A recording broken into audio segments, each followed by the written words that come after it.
Dans ce contexte-là, non, la France n'est pas en recul en Afrique.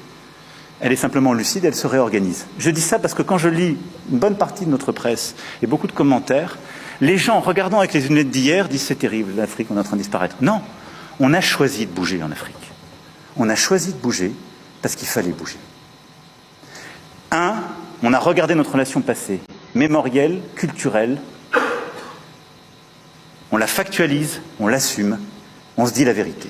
Mais on ne cède rien à la désinformation et aux ingérences. 2, nous avions une relation sécuritaire. Elle était de deux natures, en vérité. Il y a une partie, c'était notre engagement contre le terrorisme, depuis 2013. On avait raison. Je crois qu'on a oublié de nous dire merci. C'est pas grave, ça viendra avec le temps. L'ingratitude, je suis bien placé pour le savoir, c'est une maladie non transmissible à l'homme. Mais je le dis pour tous les gouvernants africains qui n'ont pas eu le courage, vis-à-vis de leurs opinions publiques, de le porter, aucun d'entre eux ne serait aujourd'hui avec un pays souverain si l'armée française ne s'était pas déployée dans cette région. Et j'ai une pensée émue pour nos soldats qui, parfois, ont donné leur vie et pendant des années se sont battus. Nous avons bien fait. On est parti parce qu'il y a eu des coups d'État. Parce qu'on était là à la demande d'États souverains qui avaient demandé à la France de venir.